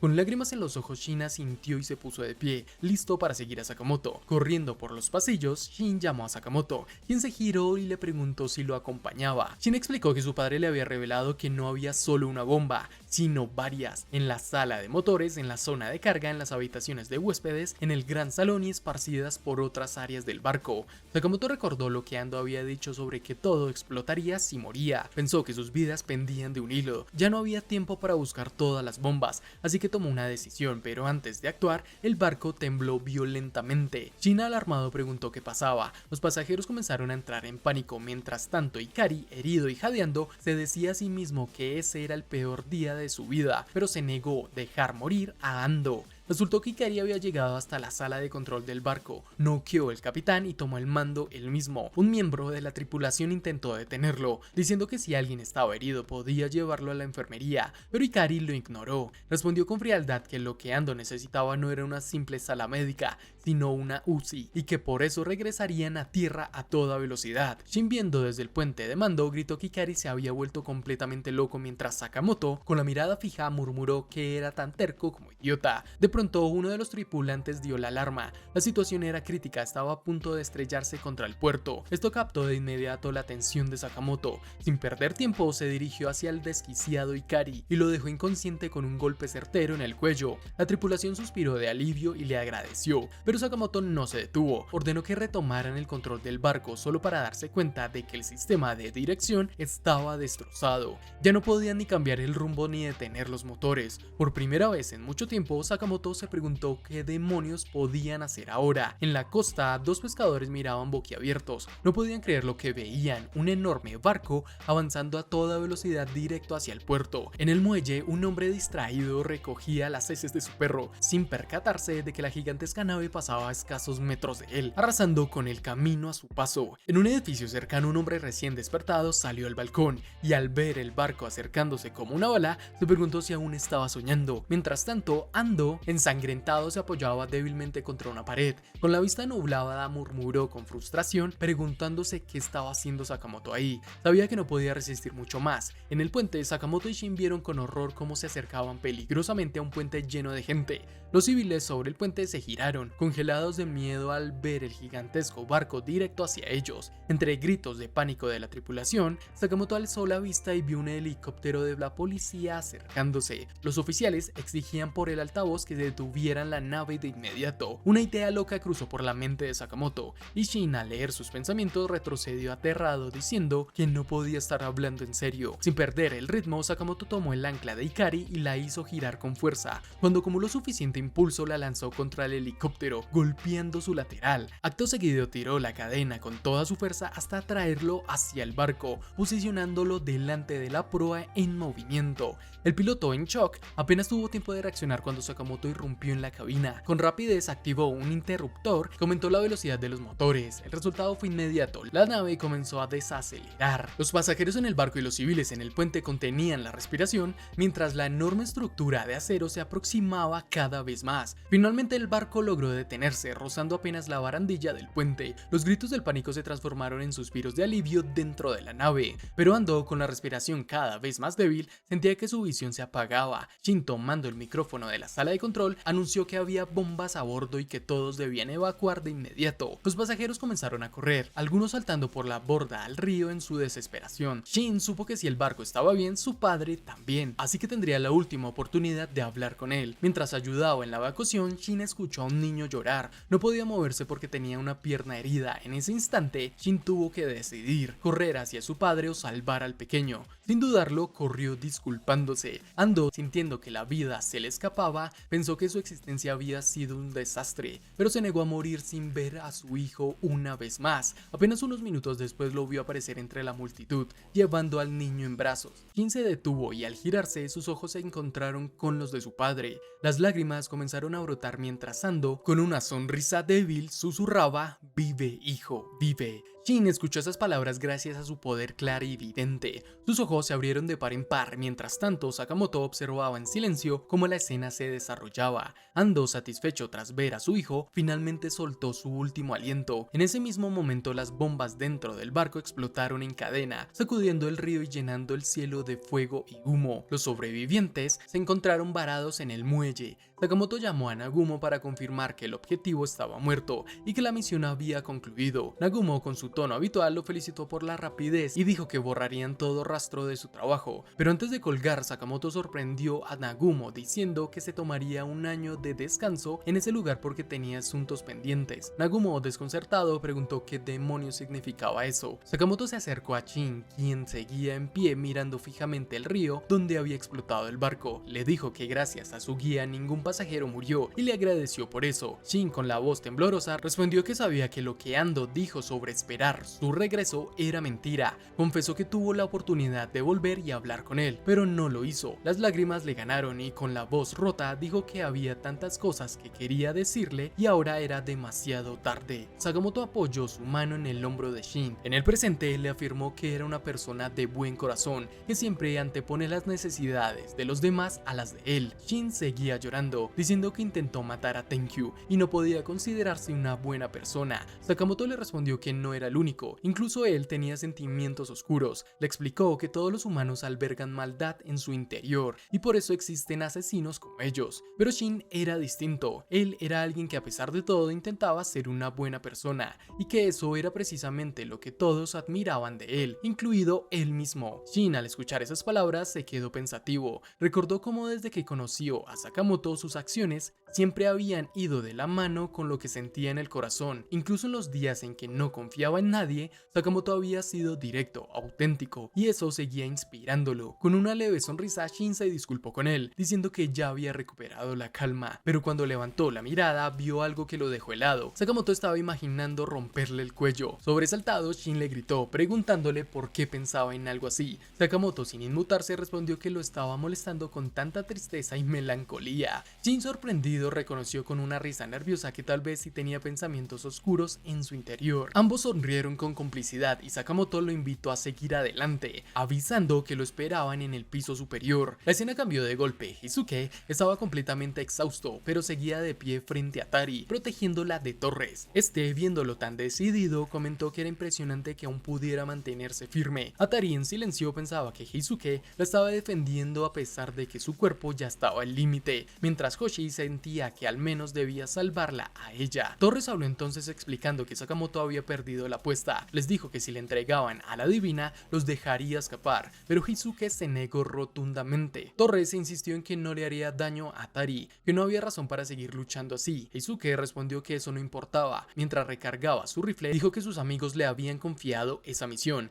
y eso bastaba para no dar un paso atrás. Torres, sin perder la calma, le advirtió que si ese era su camino, moriría ahí mismo. Antes de que el enfrentamiento pudiera reiniciarse, Atari se interpuso entre ambos. Torres se rascó la cabeza, preguntando si realmente creía que no se atrevería a matarla. Atari, con una serenidad inesperada, le dijo que la suerte era algo que fluye. Le recordó que seguramente había escuchado frases como racha de mala suerte o racha perdedora, y que ahora mismo ella sentía un aura de infortunio envolviéndolo. Eso lo desconcertó. En ese momento, Shin apareció detrás de Torres y usó su habilidad psíquica para inmovilizarlo. Torres, completamente sorprendido, no podía mover ni un músculo. Aprovechando la apertura, Sakamoto se acercó y le propinó un sólido golpe de izquierda en la cara que lo mandó volando. Hisuke, con una sonrisa, comentó que se habían tardado demasiado. Sakamoto, por su parte, se preguntaba si lo que acababa de hacer había sido demasiado tramposo. Shin, animado, se disculpó con Hisuke y le preguntó si podría compensarlo más tarde, lo que confundió al francotirador.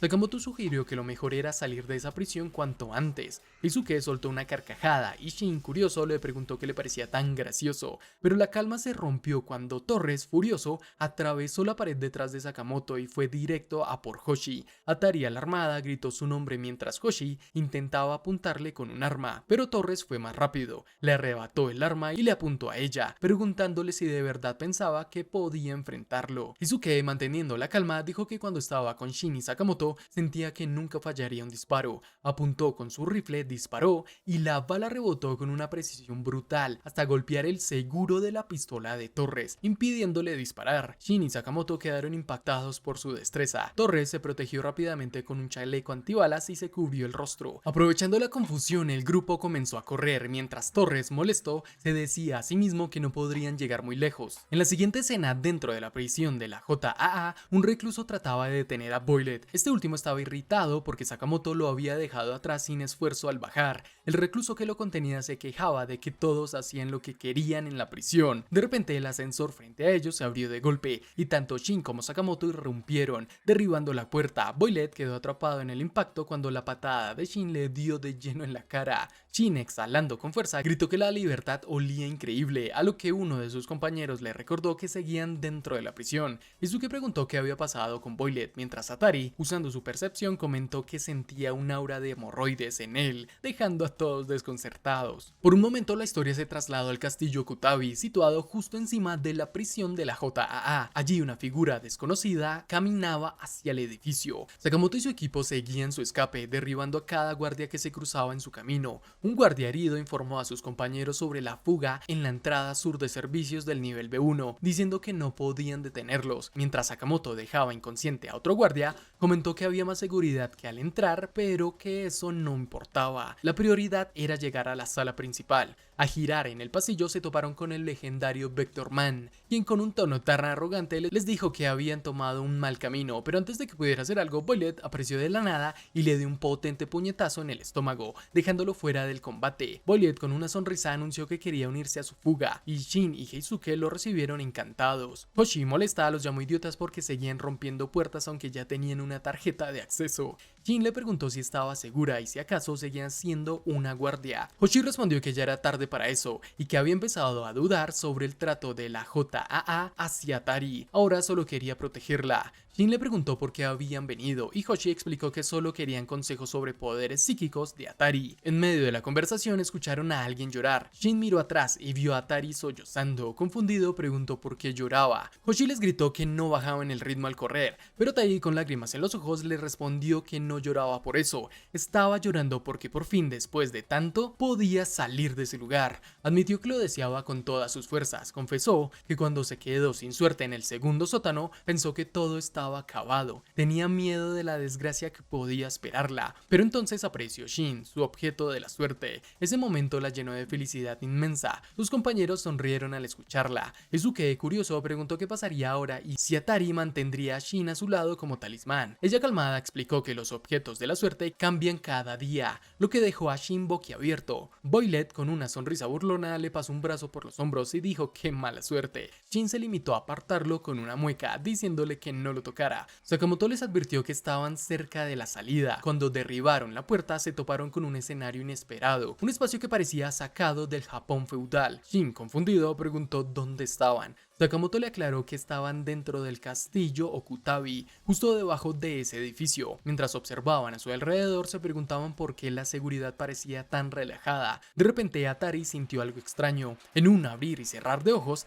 Tanabata apareció en medio del grupo. Sakamoto intentó girar para enfrentarlo, pero ya era tarde. El sonido de la guitarra de Tanabata desató una onda de choque tan potente que lanzó a todos por los aires. Sakamoto reconoció al instante que era un miembro de la Orden. Shin y los demás apenas podían creer que los hubieran derribado solo con ondas sonoras. Tanabata, sin perder tiempo, tomó a Atari. Shin trató de perseguirlo, pero fue interceptado por Shishiba, quien apuntó su martillo a su cuello y le advirtió que no se moviera o le volaría la cabeza. Usaragi apareció detrás de Heisuke, acercando su sierra circular a su espalda, mientras Torres se unía a la escena, que tal como lo había predicho no saldrían vivos de ahí. Sakamoto levantó la vista y vio a Oki sobre el tejado. Al llamarlo por su nombre, Oki lo corrigió exigiendo que le dijera señor Oki y recordándole que él fue su jefe. Sakamoto comentó que parecía realmente preocupado por ellos, pero Oki lo negó de inmediato, diciendo que 2 miembros de la orden bastaban para acabar con todos ellos. Añadió que la suerte era algo volátil, así que solo estaban tomando precauciones. Cuando Oki menciona la suerte, Torres aprovechó para decir que Atari ya se había quedado sin ella, insinuando que quizás estaban exagerando con tanta cautela. Oki explicó que la suerte y la desgracia eran subjetivas, pero la habilidad de Atari para alterar las probabilidades podrían ser peligrosas. No querían que un elemento tan irregular arruinara sus planes. Boylet en voz baja le preguntó a Sakamoto si también sentía que algo en esa situación estaba mal. Sakamoto asintió. Mientras tanto, Heisuke levantó la voz para decirles que tenían objetivos mucho más grandes que ellos y que X era el verdadero enemigo. Oki, sorprendido, respondió que así era y explicó que no podían deshacerse de X tan fácilmente. A veces, en vez de destruir el veneno, era mejor usarlo a su favor. Sakamoto abrió los ojos con un gesto serio y preguntó qué quería decir con eso. La escena cambió de golpe al lago Tazawa. En la prefectura de Akita, a 423 metros de profundidad, se encontraba la base submarina de la JAA llamada Sucursal Cero. Ahí, Asaki estaba visiblemente nervioso, mientras le preguntaba a alguien cómo había encontrado ese lugar. Frente a él estaba X, acompañado de su grupo, quienes ya habían eliminado a todos los guardias y el personal de la base. Asaki intentó ganar tiempo con una charla forzosa, preguntándose en silencio dónde estaban los miembros de la orden. X lo miró fijamente y le preguntó por qué temblaba tanto si solo habían venido a recuperar lo que les había robado. Asaki, confundido, replicó que no entendía a qué se refería y que incluso lo había tratado de manera especial en alta mar, pero X lo atravesó con una mirada helada. Sin más opciones, Asaki pidió perdón, jurando que no volvería a molestarlos. Dijo que era su hermano menor, que realmente lo apreciaba y lamentaba haberlo herido. X le respondió con calma que sus decisiones estúpidas los habían llevado hasta ahí y ahora debía morir por el nuevo orden. En un instante, X blandió su arma y le cortó la cara horizontalmente, haciendo que la parte superior de su cabeza saliera volando. Kanaguri registró toda la escena con su cámara, sin perder ningún detalle. Mientras tanto, en el castillo, Oki le explicaba a Sakamoto y a los demás que habían evaluado sus opciones y decidió que era mejor para la orden aliarse con X. La historia saltó a una calle concurrida de Japón, donde los civiles, desconcertados y horrorizados, no podían apartar la vista de la pantalla gigante de un edificio. Allí se transmitía en vivo la imagen de una cabeza decapitada. Era Asaki. X, sosteniendo la cabeza de su hermano, anunciaba a todos los asesinos de Japón que el presidente de la JAA estaba muerto y que él declaraba el nacimiento de la nueva JAA. Los ojos de Sakamoto se abrieron de par en par al escuchar esa declaración. Tiempo atrás, existían muchas organizaciones de asesinos en Japón, pero la JAA se convirtió en la más poderosa gracias a su alianza con el gobierno. El gobierno usó a esta organización para eliminar periodistas, académicos y activistas que los criticaban, así como los políticos de oposición, burócratas y oficiales que sabían demasiado. A cambio, la JAA recibió enormes subsidios y privilegios. El dinero provenía de fondos de defensa, presupuestos secretos de seguridad pública, ayuda oficial al desarrollo, disfrazada y dinero oscuro de corporaciones cercanas al poder. Así, la JAA evolucionó en una organización de asesinatos legalmente sancionada por el Estado. Pero X decía que matar generaba dependencia. Al principio el gobierno usaba a la organización, pero con el tiempo se volvió dependiente de ella y terminó sometiéndose a su voluntad. En una conversación pasada, Haruma explicaba que si tomaban el control de la JAA, X tendría el gobierno en sus manos. Carolina Reaper preguntó qué pretendía lograr destruyendo un sistema que funcionaba. X respondió que no había un motivo en particular, solo quería destruirlo y que quedara en manos de la gente reconstruirlo o no. Volviendo al presente, X seguía transmitiendo en vivo mientras sostenía la cabeza decapitada de su hermano. La gente horrorizada no podía apartar la vista de las pantallas. Algunos se preguntaban si esa cabeza era real, otros creían que estaban hackeando las señales de televisión. Nadie entendía a qué se refería X con la nueva JAA. Entonces, X se disculpó por no haberse presentado antes. Dijo que se hacía llamar X y que traía un mensaje para todo Japón. Admitió que no era bueno hablando en público, que hasta le ponía nervioso, pero continuó. Reveló que en Japón hay asesinos escondidos entre la población, incluso amateurs. Según él, hay unos 10.000 asesinos viviendo en secreto, y cualquiera podría conocer a uno sin saberlo. Todos ellos, aseguró, son liderados por la Asociación Japonesa de Asesinos. La transmisión aparecía en televisores, teléfonos y computadoras de todo el país. La gente estaba en shock. No podían procesar que existiera una organización de asesinos operando así. En las oficinas de Japón TV, el caos era total. El director gritaba que cortaran la transmisión y pusieran comerciales, pero era imposible, la señal estaba hackeada. Alguien informó que lo mismo estaba ocurriendo en otras cadenas, mientras la central de comunicaciones recibía cientos de quejas. En la Oficina de Defensa Cibernética declararon la situación como un tema de seguridad nacional, incluso un posible golpe de estado. Se preguntaban por qué el gobierno no reaccionaba, considerando Considerando lo inusual del caso, en la oficina del primer ministro, un asistente entró corriendo para informar de la crisis, pero quedó helado al ver que el primer ministro no estaba en su despacho. X siguió hablando, explicando que los asesinos trabajaban en silencio, derraman sangre por causas que nunca pueden ser reveladas y lo hacen para mantener el orden en el submundo. Pero él se preguntaba si la sociedad realmente merecía ese sacrificio. ¿Valía la pena arriesgar sus vidas por ellos? Confesó que ya no estaba seguro. Recordó que alguna vez soñó con un mundo donde las personas bondadosas pudieran vivir tranquilas, pero entendió una verdad incómoda. La bondad es solo una ilusión que sostiene la gente privilegiada. La violencia, dijo, está en la raíz de todos los seres humanos, y para probarlo anunció su plan. Entregaría un arma y 3 balas a cada ciudadano japonés. Sería decisión de cada uno cómo usarlas, sin consecuencias legales. La gente estaba impactada. En redes sociales el tema nueva JAA y toma del gobierno se volvió tendencia. Algunos preguntaban quién era X para hacer algo así. Otros decían que no tenía autoridad. X agregó que probablemente se preguntaban si su plan era posible. Para aclararlo, trajo el primer ministro a la transmisión. El país entero quedó paralizado al verlo. Algunos pensaron que era un montaje, pero el primer ministro confirmó que todo era real. La nueva JAA había tomado control total de infraestructuras, comunicaciones, electricidad, logística y finanzas. Habían conseguido más de 124 millones de armas y ahora establecerían un nuevo orden basado en el poder, no en la ley. Sudando anunció que el gobierno cooperaría con la nueva JAA para formar una nación distinta. En un rincón, Kumanomi vigilaba al primer ministro con un arma, lista para matarlo si se callaba. Akira revisaba el portátil mientras Kanaguri grababa todo y comentó que ya tenía más de 8.000 comentarios en su transmisión en vivo en YouTube. X dijo que respondería algunas preguntas y pidió a Akira que leyera comentarios de Japón. El primero preguntaba cómo repartirían las armas. X respondió que habilitarían centros de distribuciones en las sedes de la JAA, donde la gente solo tendría que llevar su tarjeta de identificación en la fecha asignada. Otro comentario acusaba a X de involucrar a civiles inocentes en actos terroristas. X explicó que nadie era inocente, solo por existir dentro del sistema del país, todos eran cómplices. Un último comentario de Kill Baby decía que no entendía las reglas.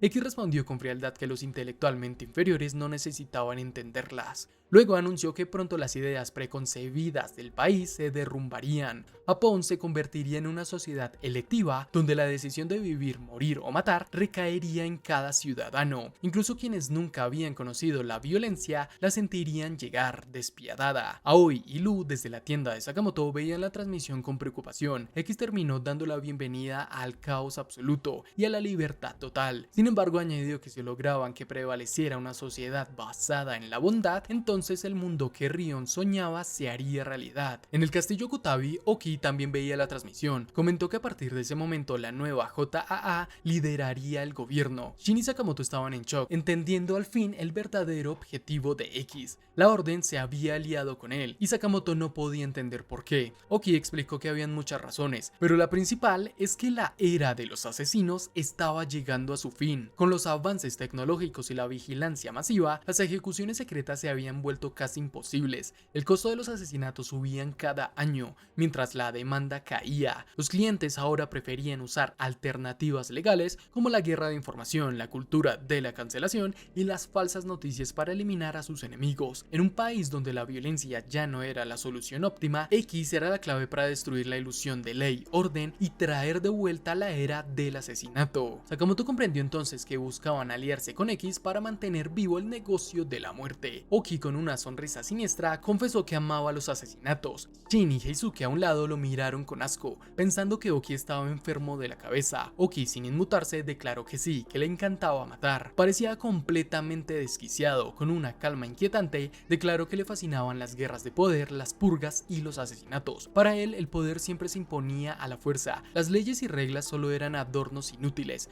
Según su lógica retorcida, el mundo estaba construido sobre violencia y los asesinos eran la cima de la cadena alimenticia.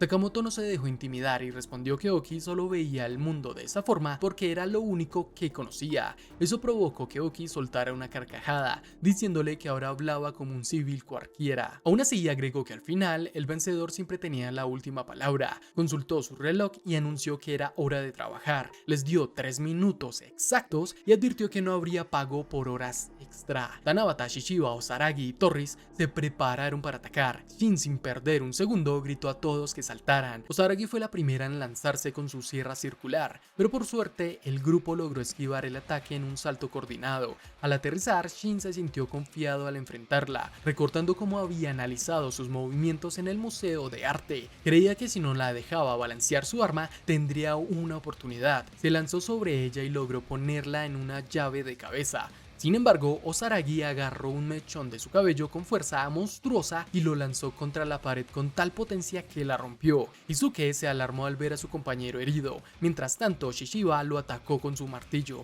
pero este bloqueó el golpe con su rifle. Shishiba lo llamó Mashimo y le preguntó si tenía algo que decirle antes de seguir. Izuke le cuestionó por qué había decidido aliarse con X, que diría Hyo si estuviera vivo. Shina, dolorido, intentaba levantarse cuando se dio cuenta de algo. Shishiba hizo un gesto de silencio. Izuke seguía intentando obtener respuestas, pero Shin le gritó que se concentrara en la pelea. Boylet, un poco distraído, no notó el ataque que venía hacia él. Tanabata apareció con su guitarra y lo golpeó con tal fuerza que lo hizo atravesar la pared. Sin darle respiro, Tanabata empezó a lanzarle puñetazos en la cara y el pecho. Mientras caía, Boylet pensó que a pesar de su apariencia de nerd de la música, Tanabata era un luchador brutal. Con una sonrisa sádica, Tanabata sacó su púa de guitarra y la usó en el cuerpo de Boylet como si fuera un instrumento, utilizando su cuello como diapasón. La sangre brotaba del estómago de Boylet mientras el sonido de ese instrumento resonaba. Aún así, Tanabata se quejó del pobre sonido que producía. Mientras tanto, Sakamoto permanecía alerta cuando Torres saltó desde el techo. Preparó su lanzador de arena, pero Sakamoto reaccionó rápido, esquivando y contraatacando con una patada que lo envió de vuelta al tejado. Oki, observando la pelea, notó que Sakamoto estaba logrando mantenerse firme. Torres, molesto, dijo que sus compañeros no contaban en esa pelea y exigió un bono extra. Oki, con indiferencia, le respondió que dejara de fingir que era difícil, solo para negociar más dinero y que cumpliera con su trabajo. Torres comprendió que Oki lo había atrapado. Sakamoto propuso a Oki llevar la pelea a otro lugar para evitar poner en peligro a civiles. Oki, sorprendido, le dijo que eso ya no importaba, lo que impactó a Sakamoto cuando este mencionó que según el artículo 23 del reglamento de la JAA estaba prohibido matar a inocentes. Oki le respondió que eso era parte del pasado bajo el nuevo régimen. Quiso asegurarse de que Sakamoto entendiera el alcance de sus palabras. La escena cambió a la tienda de Sakamoto, donde Lu preguntó a Aoi si estaba bien. Ella sintió agradeciendo su preocupación. Lu comentó que la transmisión de X era inquietante, pero intentó tranquilizarla diciendo que los chicos volverían pronto. Un cliente nuevo entró a la tienda y fue recibido con amabilidad. Sin embargo, en un instante una explosión devastadora destruyó gran parte del edificio, incluido el letrero del local. La explosión quedó registrada en video y Oki se la mostró a Sakamoto en plena pelea. Él, paralizado, no podía creer lo que veía. En su mente solo aparecía la imagen de su esposa Aoi. Oki anunció que los 3 minutos habían pasado. Shin y los demás, alarmados, gritaron el nombre de Sakamoto, intentando que reaccionara, pero él seguía congelado por el impacto emocional. Aprovechando el momento, Oki se posicionó para apuñalarlo, pero de repente apareció Kindaka, quien rescató a Sakamoto y saltó para escapar con él. Oki lo siguió con la mirada, pero Yotsumura emergió detrás de él, apuntándole al cuello con la hoja de su bastón de 3 secciones y advirtiéndole que no se moviera. Nadie esperaba verlos aparecer en ese momento. Shishiba no podía creer que Yotsumura siguiera con vida. Hindaka, con tono serio, dijo que era suficiente y pidió respeto, llamándolos novatos insolentes. Con tranquilidad, Yotsumura amenazó que si Oki se movía, moriría. Shin, Heisuke y el propio Shishiba estaban desconcertados. Sakamoto, aún en shock, no podía procesar que Hindaka lo hubiera salvado. Con preocupación evidente en su rostro, Hindaka le pidió que se calmara, pero él respondió que necesitaba volver a casa por Lu y Aoi. En los pensamientos de Hindaka la situación era crítica. La destrucción de la tienda había dejado a Sakamoto sin motivación para luchar. Oki, por su parte, estaba sorprendido de ver a Yotsumura vivo. Con una sonrisa amarga, se disculpó diciendo que ya era demasiado tarde para que viejos como ellos intervinieran. Hindaka, sin perder la compostura, le reconoció reconoció que había escalado posiciones hasta convertirse en el líder de la orden. Oki le respondió que no pensara que seguía siendo su subordinado. La JAA estaba en un punto de quiebre y no toleraría interferencias, pero Kindaka no podía aceptar que se hubieran aliado con X. Con desprecio comentó que la orden se había ido directo al abismo. Oki, sin inmutarse, dijo que no podían anteponer el orgullo a la supervivencia de la especie, pues eso había sido uno de los errores del antiguo régimen. Aún así, Kindaka insistió en que su época ya había terminado y que era momento de dejar de luchar. En ese instante se desató un choque brutal. Oki se lanzó hacia adelante, pero Kindaka se movió con una velocidad impresionante esquivándolo. Yotsumura se sorprendió al ver cómo desaparecía de su campo de visión. Oki tomó impulso para atacar de nuevo, mientras con una calma peligrosa murmuraba que incluso después de tantos años seguían sin ponerse de acuerdo. Así respondió Kindaka, dando un salto ágil y se movió con una velocidad impresionante, saltando de un lado a otro para confundir a Oki. Este sorprendido admitió en su mente que Kindaka seguía siendo el asesino más rápido con vida. De repente, Kindaka apareció en su espalda y le lanzó una patada tan fuerte que lo envió volando varios metros. Yotsumura no perdió tiempo y se unió al combate, atacando con su bastón de 3 secciones, pero Oki ágil esquivó el golpe usando la hoja de su arma para impulsarse en el aire. La pelea era tan intensa que Violet y los demás apenas podían acercarse sin arriesgar demasiado. Mientras tanto, Shin aprovechó el caos y activó su habilidad para inmovilizar a Tanabata. Este solo pudo seguirlo con la mirada mientras Shin escapaba cargando a Atari. En el techo, Chishiba se volvió hacia Oki y le preguntó qué harían ahora, insinuando si debían acabar con todos en ese instante. Pero Oki lo negó, dijo que no era rentable y que tenían otros asuntos pendientes. Miró su reloj y gritó que se retirarían por ahora, prometiendo que pronto ajustarían cuentas. Los que estaban abajo se quedaron perplejos ante la decisión, pero un suspiro colectivo de alivio llenó el ambiente al saber que estaban a salvo, al menos por el momento. La escena cambió a un centro de distribución abarrotado de personas desesperadas por conseguir las armas que X había prometido en su transmisión. El caos reinaba, empujones, gritos, amenazas de muerte, la tensión se sentía en el aire. Dentro del centro, la encargada de la distribución explicaba que las armas eran pistolas biométricas. Mientras las entregaba, advertía a cada persona que solo tenían 3 balas, que estaba prohibido disparar a menos de 100 metros de la sede de la JAA. Un hombre, al recibir su pistola, decidió llamarla Hades porque sí. Shin y los demás corrían con desesperación al darse cuenta de que la distribución ya había comenzado. Gritó que olvidaran eso por ahora y se apresuraran. Estaba muy cerca de la tienda. La preocupación en el rostro de Sakamoto era evidente. No podía dejar de pensar en Aoi y Lu, quienes se habían quedado allí. Pero al llegar, todos quedaron paralizados al ver que la tienda estaba completamente destruida. Shin, incapaz de aceptar la realidad, mientras los demás no podían creer lo que tenían frente a sus ojos. De pronto, una voz familiar rompió el silencio. ¿Querido? Sakamoto giró sorprendido y vio a Aoi sonriente y sana. Antes de que pudiera reaccionar, ella corrió a abrazarlo. Shin, aliviado, le dijo a Lu que estaba feliz de que estuviera bien. Lu le respondió que todo había sido gracias a su jefe, quien había instalado medidas de seguridad adicionales. Un flashback mostró el momento en que un cliente desconocido entró en la tienda.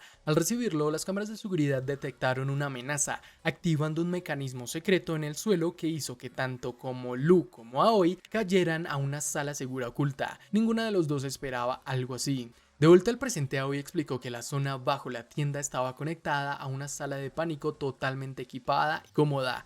Shin alabó la previsión de Sakamoto. Atari, por su parte, dormía profundamente en el sofá. Kindaka se acercó a Sakamoto para informarle que su familia estaba a salvo, pero notó que él no parecía aliviado. Sakamoto seguía en shock, recordando las imágenes de la explosión. Tapó su boca y cayó de rodillas, sin poder contener la angustia. Todos lo miraban preocupados. Yotsumura comentó que esto era una mala señal. Dijo que algunos novatos que no encajaban en la vida de asesinos sufrían ese tipo de traumas y que habían visto a muchos retirarse después de experiencias similares. Shin no podía creer que su jefe, alguien tan fuerte, estuviera tan afectado. Sakamoto permanecía inmóvil, sudando frío y con la mirada perdida. La escena cambió a X, quien tenía un cuchillo apuntando hacia sí mismo mientras hablaba con la personalidad de Rion. Sabía que ella estaba furiosa con él en ese momento, así que se disculpó en voz baja. De repente, alguien le informó que el grupo que esperaban había llegado. Era Oki, acompañado de los otros miembros de la nueva orden. X comentó que se habían tardado y Oki le respondió que tuvieron asuntos pendientes que atender. Aquí Akira, observando la situación, estaba cada vez más preocupada. Sabía que ya no había forma de detenerlos. Se preguntaba qué podría hacer por su tía Rion. Mientras tanto, Kanaguri saludó a Shichiba, sorprendido de verlo del lado de ellos. Shichiba respondió que en ese mundo había que tomar decisiones inteligentes y que él no estaba ahí para ser un héroe. Kumanomi, molesta, comentó lo patético que le parecía la situación y se negó a aceptar que tuviera que aliarse con esos perdedores. Shichiba le pidió que se calmara y de paso le preguntó qué pasaba con su brazo patético. Eso hizo que Kumanomi estallara de ira. Intentó atacar, pero Saragi bloqueó su golpe con su sierra circular. Torris intervino rápidamente para separarlas, diciendo que ya era suficiente. Akira sujetó a Kumanomi para tranquilizarla, pero ella insistió en que fue Shichiba quien provocó todo. De pronto, la sierra de Osaragi pasó rozando la cabeza de Kumanomi, cortándole el cabello. Al tocar su nueva melena más corta, Kumanomi no podía creerlo, mientras Torres y Shichiba la miraban con los ojos abiertos por la sorpresa. Akira seguía esforzándose por mantenerla calmada. Osaragi, sin mostrar emoción, soltó que simplemente no le agradaba. En ese instante, Oki alzó la voz y ordenó a todos detenerse. Declaró que era momento de celebrar, pues estaban presenciando el nacimiento del grupo de asesinos más poderoso de la historia. X sonrió con frialdad y afirmó que erradicarían a cualquiera que se interpusiera en el camino del nuevo orden. Así termina la segunda y parte final del arco Cárcel de la JAA. Te invito a que dejes algún comentario si tienes algo que aportar. También suscríbete y deja tu like si te gustó el resumen y comparte para seguir con esta historia y subirla lo más pronto posible. Así saber qué sucede en el siguiente arco llamado Nueva JAA. Muchas gracias por estar aquí hasta el final. Recuerda que somos Geek Boys Resumen. Hasta la próxima.